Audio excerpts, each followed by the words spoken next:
જગતનો તાત અત્યારે ઘણી બધી રીતે લડી રહ્યો છે. એક તરફ વીજ કંપનીની સામે બાથ ભીડી રહ્યો છે.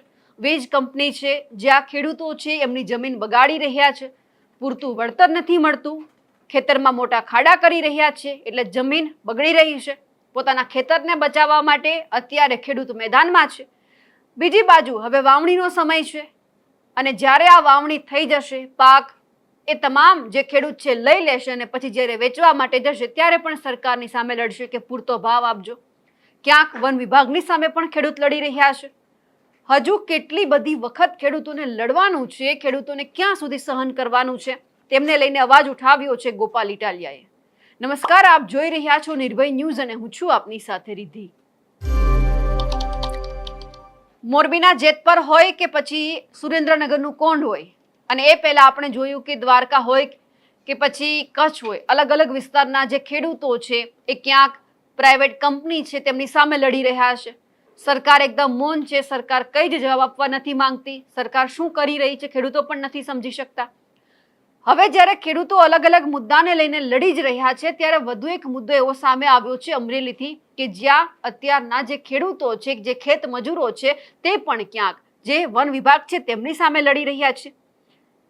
2 દિવસ પહેલા એવી ઘટના બની હતી અમરેલીના બગસરાના ઘંટિયાળમાં કે જ્યાં 7 વર્ષના બાળકને સિંહે મોતને ઘાટ ઉતાર્યું છે. બાળકના મોતથી ખેડૂતોમાં પણ અત્યારે રોષ છે. વાડી માલિક દ્વારા જે આ મૃત બાળક છે એ એમના માતા પિતાને પણ ક્યાંક સોંપવામાં આવ્યું હતું, પરંતુ સવાલ એ થઈ રહ્યો છે કે જ્યારે આ ઘટના સામે આવી ત્યારે સૌથી વધારે રોષ છે તે લોકોમાં હતો. પણ જ્યારે જે 7 વર્ષનું બાળક છે તેમને જ્યારે સિંહે ફાડી ખાધું છે ત્યારે એ જ બાબતે વન વિભાગની સામે ગોપાલ ઇટાલિયાએ સવાલ ઉઠાવ્યા છે. સૌથી પહેલા આપણે ગોપાલ ઇટાલિયાને સાંભળીએ કે તેમણે શું કહ્યું છે. ગઈકાલે રાત્રે બગસરા તાલુકાના ઘંટિયાણ ગામમાં ખેતરે મજૂરી કરતા માણસો રાત્રે સૂતા હતા ત્યારે સિંહણ અને એના બચ્ચાઓએ આવી અને એક નાના એવા 10-12 વર્ષના છોકરાનો શિકાર કર્યો. અને ગામજનોએ જેણે આ ઘટનાને જોઈ છે અથવા જેની પાસે આની માહિતી છે એમનું એવું કહેવું છે કે સિંહણે પોતાના બાળકોને એટલે કે સિંહણના બચ્ચાઓને છોકરાનો શિકાર કરતા શીખવતા હોય એવી રીતે પંજા મારેલા છે.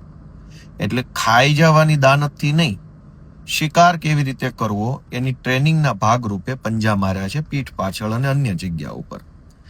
ગામજનો બધા એકઠા થયા. ઘંટિયાણ ગામના સરપંચના ખેતરે જ આ બનાવ બન્યો છે. ગામના સરપંચના ખેતરે થયું એવું કે બગસરા પંથકમાં લાંબા સમયથી દીપડા અને સિંહનો ખૂબ ત્રાસ છે. થોડાક સમય પહેલા જ દીપડાની પરેશાન ગતિની ઘટનાઓ બહુ બની હતી, પાછી અત્યારે સિંહની હેરાનગતિ વધી છે. એટલે ગામજનો ભેગા થયા. ગામના સરપંચના ખેતરમાં જ આ ઘટના બની. સરપંચ અને ગામના આગેવાનો અને અન્ય સૌ સામાજિક લોકોએ ભેગા મળીને એવી માંગણી કરી કે ભાઈ તમે આ દીપડા અને સિંહના ત્રાસમાંથી ખેડૂતોને છુટકારો મળે એના માટે કંઈક નક્કર આશ્વાસન આપો, મજબૂત અમને બાંહેધરી આપો અને શું પગલાં લેવાના છો એની અમને ખાતરી આપો.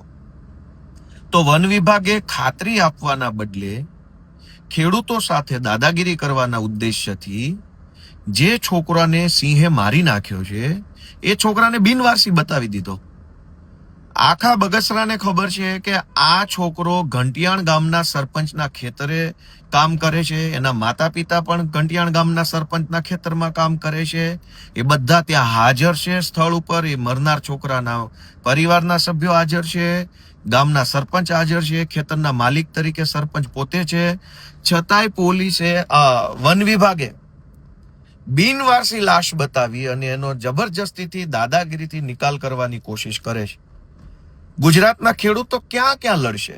એક બાજુ ખાતરની લાઈન માટે ખેડૂતે લડવું પડે છે, એક બાજુ ટેકાના પૂરા ભાવ મળે એના માટે લડવું પડે છે, એક બાજુ વીજળી કંપનીની દાદાગીરી થાંભલા નાખે છે દાદાગીરીથી એની સામે લડવું પડે છે, એક બાજુ દીપડા સામે લડવું પડે છે, એક બાજુ વન વિભાગની દાદાગીરી. ખેડૂત શું કરશે હવે? અને ખેડૂત ઉપર આટલો જુલમ કેમ?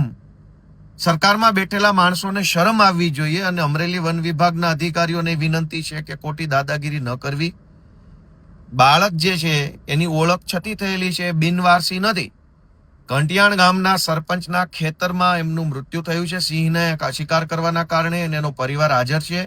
એટલે વન વિભાગને વિનંતી છે કે મહેરબાની કરીને યોગ્ય કાર્યવાહી કરે, અને સૌ આજુબાજુના ગ્રામજનોને વિનંતી છે કે બધાએ સાથ આપવો જોઈએ, બધાએ એકજૂટ થવું જોઈએ, જાગૃત બનવું જોઈએ. ક્યાં સુધી અન્યાય અને દાદાગીરી સહન કરશું? વીજળી કંપનીની દાદાગીરી, વન વિભાગની માથાકૂટો, ટેકાના ભાવની માથાકૂટો, સિંચાઈના પાણી માટે ક્યાં સુધી?